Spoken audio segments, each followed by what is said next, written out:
Hey, what's up, guys? Welcome to another episode of No Mods Podcast. I'm your host, Jorge Flores, and you can reach out to the podcast on Twitter. I get it wrong every time. You can reach out to me on Instagram at adept_apron, or you can reach out to the podcast on Twitter at no_mods009. And welcome back to another episode. It's another wonderful Monday. Let's start off our week on the right foot. Not really sure what to add today. It's been pretty heavy as far as working out and the workload at work. So I'm pretty gassed out, but feeling pretty good. But I just wanted to talk about, just quickly touch on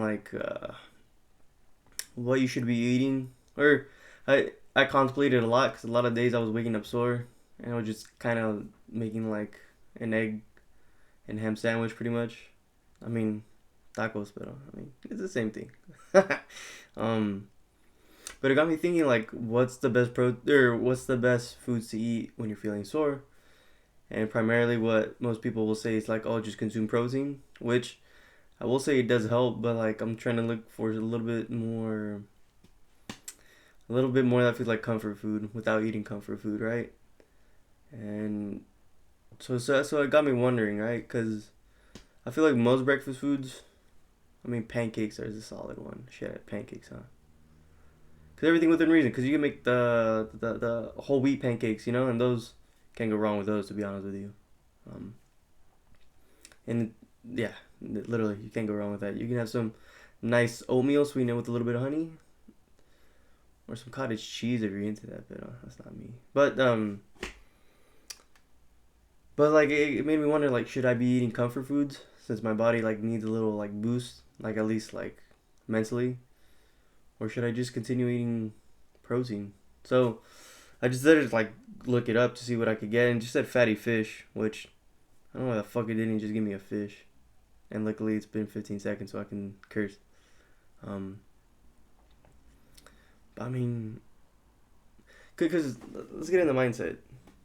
Or even if you don't go to the gym, like you had a long day at work, you want something like literally like comfort food, right? So what should it literally be? And so you gotta think to yourself, I got salmon at home. That's pretty easy. With some brown rice and some veggies. Easy. But what if you don't have access to that? Well, oh no, I said fatty fish. I was gonna say some shrimp. Some shrimp would be good. Where the fuck do you get salmon at a restaurant? The fuck? I'll figure that one out. That's my problem. But next it said bee juice. I'm like, huh. And then they do say bee is a superfood. So I wonder if I can eat it instead of a juice, or wonder if it would just be fresh juice in general, like carrot juice or orange juice, because it would both hydrate you and give you nutrients, and it'd be pretty fucking good. And now that I'm thinking about it, some orange juice sounds pretty good. I think I'm gonna start doing that. I had to double check and make sure I was recording this time. I'm still learning how to do this. Thank you guys for your wonderful patience. You guys are the best. Especially you watching right now. Oh man. Oh, I actually cut out a few times. I hope it's still recording. Hold on. But as I check if I'm still recording, the other thing that it said was obviously the protein shakes, which it's kind of an obvious one. You can make your own protein shake. Have fun with it. You can do the frozen berries thing. Just watch out for the sugar. It honestly just depends what your goals are. If you're just trying to have an active lifestyle, you can probably be a little bit more flexible with your diet or food restrictions. Because I feel like calling it a diet makes you like mentally like closed off, I guess you could say. I don't know how to explain it, but like a regimen would be more like it. Like you're trying to like fit within these parameters, and you're literally sculpting it out as you need it, and it's not like a Tetris piece that you need to move around and like fit, you know. Then next up was milk, which I'm not surprised, just because it has a lot of benefits. And then you may be saying like, oh, I'm fucking lactose intolerant. Well, I mean, consume what you got. I mean, it's gonna both hydrate you and give you essential vitamins depending on the milk. Because I'm not sure if almond milk and cashew milk have good properties other than like the properties it already has. Cause I know, isn't cashew milk high in calories or is it high in fat? One or the other. But make sure you're reading the nutrition facts. Is pretty much the bottom line. And then the one that threw me off a little bit after a workout was drinking caffeine. I'm like, why would a caffeine be a post workout thing? Like, you would want to cool off. But then again, I guess it makes sense because it makes you feel energized. So it would, in essence, like make you wanna, or your body will like, what's the word?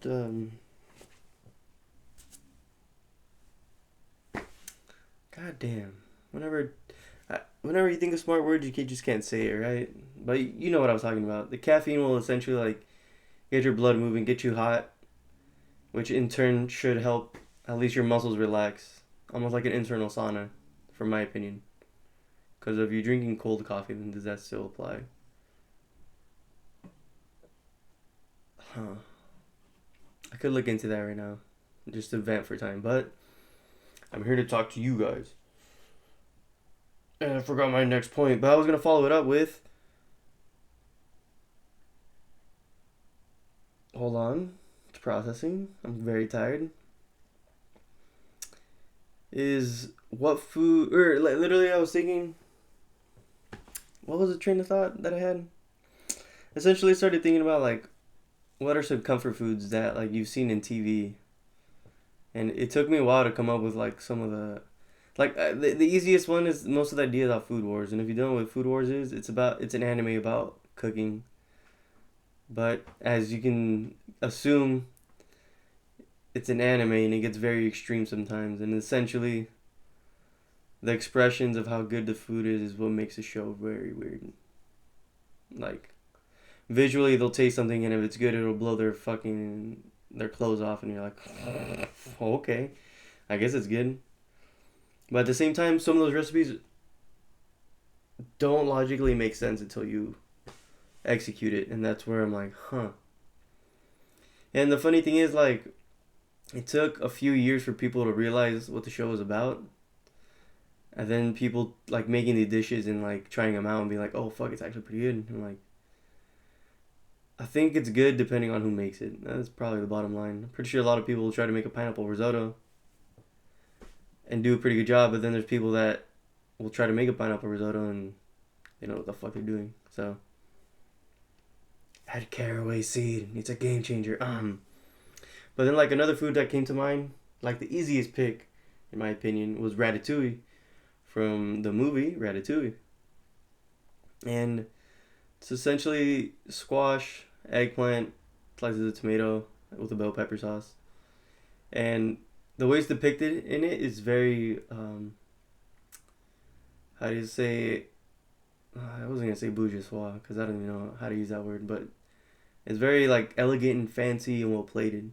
When in reality, you can make ratatouille however the fuck you want. Usually, it's very cubed, and it's literally cooked the exact same way that they did in the movie. So, I would suggest you guys try making ratatouille if you're a vegetarian or just want to try something new, because you can also accompany it with like some lamb or something, or some chicken, depending who you are. And then, no, I'll hit that next. But you know what? Fuck it. Let's get into it. So today, because I don't even know why I forgot about this, but I got off work pretty early, surprisingly.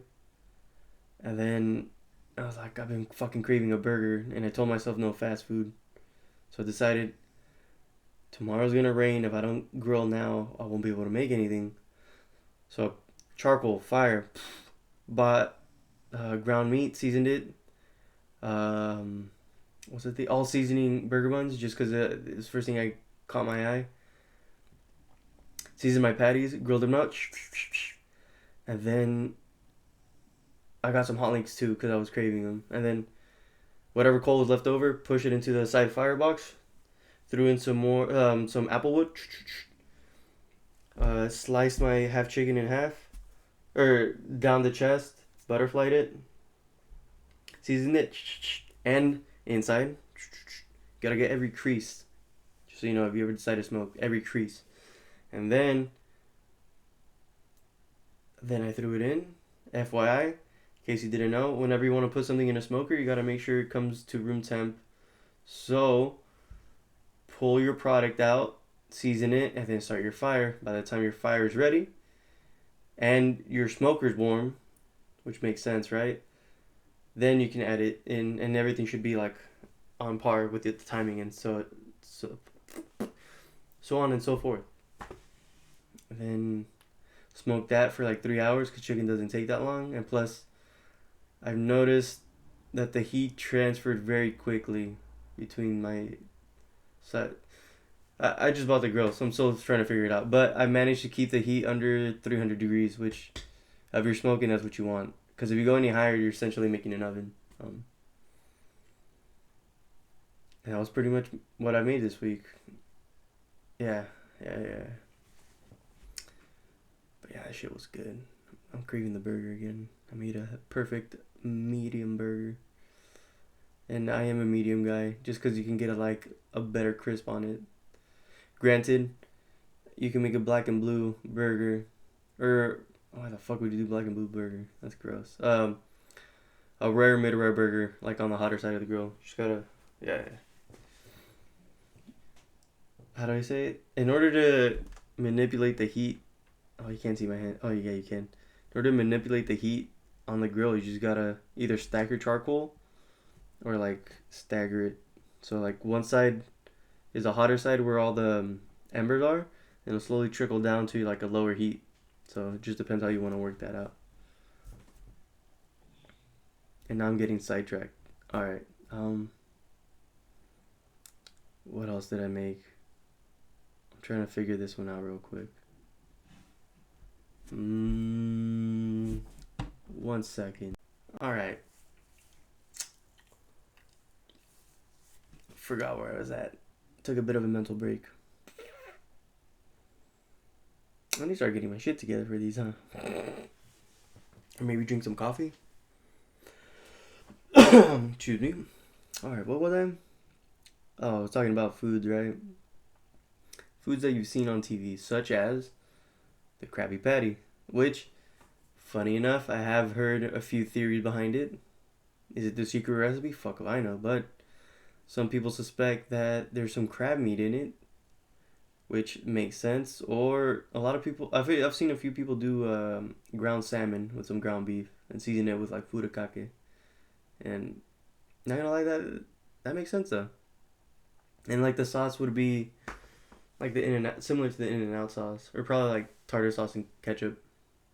But that's for you to try and tell me how well it goes. It doesn't sound too bad in my opinion.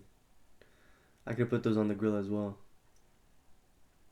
And then, what was the other burger that came to mind? The Big Kahuna burger, because I remember making those in culinary school for the student-run restaurant. Those were pretty good. And essentially, it was, see if I can remember it right, King's Hawaiian roll, which wasn't like the mini buns, but like we made our own, so it became more of like a brioche bun. And then ground beef. No, it was, fuck, what was it? It was a ground steak that they used also for the burger. And then it was grilled pineapple, grilled onion, grilled peppers. I'm trying to remember what else. I'm missing something, but you guys can put it down in the comments and remind me. And then, cause I started like as I was coming up with these foods, I started like thinking like, what else am I missing? And then I remembered the chocolate cake from Matilda. And dude, that shit would fucking smack right now. Fuck, a triple fudge chocolate cake. Which I don't even know how the fuck I got. The triple chocolate fudge cake. Sounds fucking delicious right now. And then, oddly enough, the other like ones were like the amount of times you've seen spaghetti and meatballs in a Disney movie, specifically the dog movie. Damn, I never watched it. I just know about it. What's it called? Lady and the Tramp, right? Yeah, I can't remember. I never watched it. But then going off that like thought, like I started running out of ideas. Started remembering the weird shit the Power Rangers would do. Like I don't know how much you guys can remember about the Mighty Morphin Power Rangers, but there was, unless this is like a weird Mandela effect, where I clearly remember when they were first meeting, like introducing Tommy Oliver, the Green Ranger, because he was like the cool kid, he was like the renegade. Straight up showed up to the table, grabbed the banana off the table, peeled the banana, and put ketchup on it. Fuck, dude. Shit made me laugh every time. Oh. I mean, did I do that when I was growing up, when I was little? Definitely did. Did a lot of kids look at me weird? Yes, but then there were just as many kids that tried it as well. And then we all got in trouble and had to sit on the bench. Oh, dude, that shit was funny. And then I'm bringing up these foods in case you want to experiment and have fun, and you're like, oh, but I don't trust myself enough to do it. I started thinking like, one, I have been recommending you guys to do a few dishes or try a few things, but then like, there's still the question of how do I know if my food is good? And I was like, that one got me thinking because, not gonna lie, I think that's a question every chef has, and that's the whole point of building like a support group or like your community, and that's just not for like self approve, like it's not to build up your ego, right? It's for you to like realize like, okay, like I'm not. It's pretty much like a sounding board, like what we're doing right now. Like we can name whatever we wanted, and like we won't know if it's good until we make it, and that's literally the whole process of making food. So like, how do you say it? Like I mentioned, the ratatouille being super simple, but for some people it might not be, just because they don't understand. I think a lot of people think cooking is just throwing it once into the pan, and like once it's in the pan, like if you take it out, it's ready, which is yes, but you can also stage your food, such as in like if you want flavor identity, which is a little bit more advanced technique. And the easiest one to like compare it to would be like a Philly cheesesteak. Well, at least my version of it. So we'll go towards fajitas, right? If you want your fajita veg to taste very good, essentially you do your onions, cook them, however well done you want them. Pull them out of the pan. You can put them in a separate plate or bowl. And then you're going to put in your bell peppers, right? Pull those out. And you're going to add your meat or whatever veg goes after that. Put in your meat, get a nice color on it, because removing all the steam from the veggies allows your meat to get a lot more crispier. And then once your meat is about 80% done, now that it has a good color, then you're going to reintroduce the meat or the veggies, and that's how you make a quote unquote perfect fajitas. And the same would go for like some omelets, like, or not omelet, but like I've been trying to make an oyakodon, which is pretty much like a quote unquote omelet on rice, but like I realized trying to make it on my own or trying to make it without a recipe was a lot harder until like I researched it, and it's literally very similar. Like before, like I did realize like I had to learn how to make a Japanese omelet beforehand, just because you want the egg to be tender, but it also involved not fully cooking the onions, and essentially it was like making them like soft, and then you're adding the egg on top, and not like it's not there's no high heat involved. So like there that's the process that you will learn as you make more foods. Is that some foods require you to stage it out. Um, for instance, or the easiest one we can think of, right, would be like when you're cooking a burger. Like you don't add the cheese when you think it's ready. It's when you know it's ready, right? Like if you add the cheese too soon, then you're gonna get like burnt cheese and like you won't be able to flip it anymore because it'll stick to your fucking grill. And I think that's a lesson that like a lot of people need to learn. Does that go into does that make my food taste better? I will say yes, just for the simple fact that if you stage out your food and like you're taking a longer process to make it, I think it gives you the time to like react. So like if you're barely learning how to cook, then like it gives you like a window of opportunity to like, oh shit, like I fucked that up. Let me reset real quick. And so like since you're taking the time, like it will taste better, not just because you're putting the hard work, but you're literally making sure your final product is better than you originally would have been if you hadn't taken the time. Like Ay, güey. Ay, güey. But I'm just talking in loops, right? So, like, we can go back to it, like the omelet thing, like American omelets, or I think they're called American omelets. If you make an American or any omelet that has stuff in it, you're essentially cooking the stuff before you add the egg.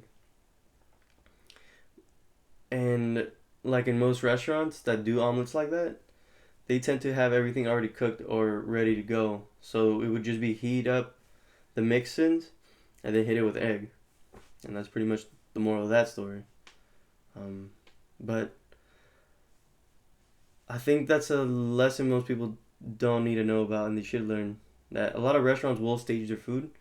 Not necessarily like pre-cook everything, but like everything's gonna be like within 15 minutes. And I think I would say for a beginner, take 45 minutes to make, or once you have everything like chopped up and like ready to go, I would say give yourself 45 minutes. One, the kitchen stove, it won't be as hot as the kitchen, like a commercial kitchen. So make sure your pan is hot, and then give your product enough time to cook, or your food item, and that just simply so you can like learn the timing yourself. Like if you're going for a sweated onion and you're cooking at a medium high heat, I would suggest give your pan a solid like almost 8 minutes to heat up, because I've noticed a medium high heat on a home stove won't really produce as much heat as you think. And letting your pan like heat up enough will ensure like food cooks up. Which on that note, once you add something and remove it, that second of you removing the pan off the heat will cool it down dramatically. You won't believe how much. And then on top of that, you're gonna add something cold, so you wanna let your pan heat up again. And then one trick I suggest is like, oh, like I'm gonna pour something out, but there's still like food in the pan. If you're not gonna eat the rest of it, you can just wipe it with a paper towel. I'm like, oh, I might burn myself. Well, just pat it up. Like paper towel is like almost like 11 by 8, or even if it's smaller, like 3 by 12. Just fold it 3 times, and like, that's enough padding. Don't. I'm literally suggesting you to like put your hand into something hot, but I'm saying you're wiping it. You're not like pressing up against it. You're just going, and you have a clean pan. Put it back down, let it heat up, oil, next item. That's how you slowly start getting into it. And like that's probably the best advice I can give to anybody that's learning how to cook. Take your time, and if you're confused about a recipe, try to break it down in as many steps as you can so you can process it. Once you realize, I just wasted my time, I could have just fucking done everything at once, then that's when you start learning how to cook. But there is a process, and respect the process. Like, I have no good example right now. I'm blanking really, really hard. But why is the only example I can think of is fried rice? Oh, chicken tinga. Everybody makes it different, but you do need to like slowly like amp up. And I like to caramelize my onions, so I can't add shredded chicken into the onions until they've caramelized. And then on top of that, I like letting the sauce cook with everything as well. So, like, you gotta work within your means. So like okay, chicken tinga, right? Let's roll into this. Now. Let's got the ball rolling. Onions are cooking, right? You already shredded your chicken. Which, on that note, you can pan sear your chicken, cover it, pull it out, shred it, and then you have the chicken fat in your pan. You can hit that with the onions, and then all that absorbs, right? Okay. Onions cooking in the chicken shredded. Caramelized onions take a minute, so you have enough time to make your salsa, which is essentially just gonna be chipotle, onions, garlic, water, a little bit of lemon juice, depending who you are. That's how I make a quick one. Blend that up, and then probably have to wait a few more minutes till the onions are fully caramelized. You can hit the chicken in, let that heat up. Now that the pan's nice and hot, your salsa's ready. And then you got chicken tinga. And then essentially from there, you're just cooking it down to either thick or soupy consistency, depending how you like it. Because you can eat chicken tinga in both tostadas, eat bread. Like, I've seen toasted bread, but like, you can do that shit on a baguette, dog. Do that shit on a baguette. Like a nice toasted baguette. Y luego le pone, you put some avocado. And then like some fresh, like shredded cabbage. Oh. That honestly would be a really good post-workout meal. Not gonna lie, some spicy and tangy chicken tinga. Ugh. Sometimes I do like recording this. Like I'm not saying I don't like recording, but like sometimes, like right now, I started it with very much like, oh, this is starting to feel like a chore. I'm tired as fuck, and I'm not afraid to be honest with you guys.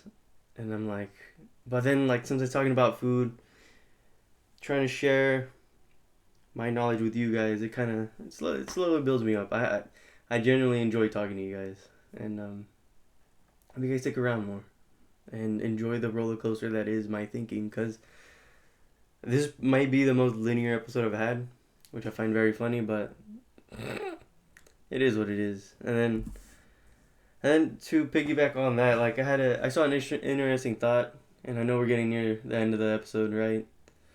But I'll probably go a little bit longer this one, just because I'm not sure how long I'll go into it.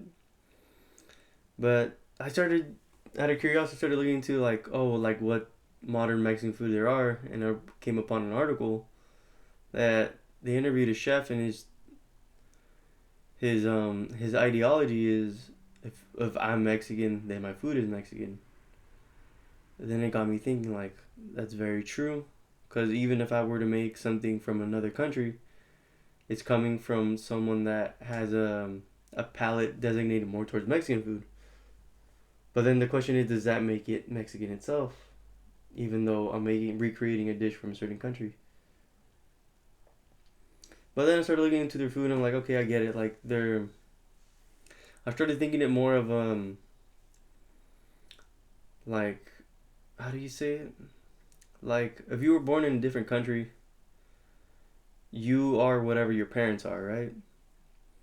So that's kind of how I started thinking about it in those terms, where like these chefs are making like fancy ass Mexican food, and some people would say like, oh, that's nothing like Mexican food. But like, if you want to put it on that mindset, like, oh, they were inspired by these two Mexican dishes in order to create this so-called non-Mexican food, then by like by association, that food is now Mexican. So it makes sense.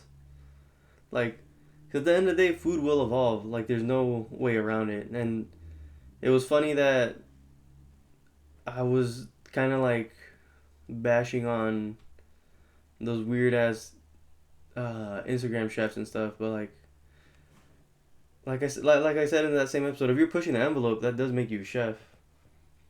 But like, people that want to debate where the food is from, I think should stop, in the sense that like, whatever you want to claim to be, it will be. Cause then, if you, there's also like a small wave of people that are trying to go to like or like, they're trying to bring up like older foods like way from the past, and like trying to make them popular again. And like, does that mean, is that Mexican food, or is that designated as something else? Or even like in other countries, like, is that still that country's food and culture, or is it the culture before that? You know, like, it gets weird, and like, it's a pretty tricky topic to talk about. But in essence, I think whatever you are and you try to make will be what you want it to be. I think is the moral of the story. And it goes on to like a further thought of like people don't realize like food is art, like it's genuinely an expression of yourself. And whenever you make something, try your best. No, I'm not saying try your best. I'm just saying without you knowing, you will somehow incorporate some feeling or emotion or thought into your food. And it will probably take you like 100 dishes to realize that, but or it could take years, to be honest with you. Did I have that realization? That's a good question. I mean, I would like to think so, but I do have that kind of personality or thought process where like as soon as I like have a realization, it's like poof, it's gone. And not in a negative way. It's just like, okay, I checked that off my list. Let's keep going. And I think it's just like a habit you form in the kitchen because once you finish a dish, you got to roll into the next one, and the next one, and the next one, and the next one, and the next one. But you get the idea. And oh man. On that note, glad you guys tuned in for another episode this week. I'm your host Jorge Flores of the No Mods podcast. You can reach out to me on Instagram at adept_apron or the podcast Twitter at no_mods009. I'm also on Spotify and Apple Podcasts if you guys want to check me out. It's same podcast name, No Mods Podcast. And hope you guys tune in next week. And hope you guys check out. And if you guys want to either subscribe or follow or whatever it is, because I'm pretty tired. And turn on your notifications so you know when the episode's out, even though I'm literally telling you it's coming out every Monday. On that note, hope you guys have a great week.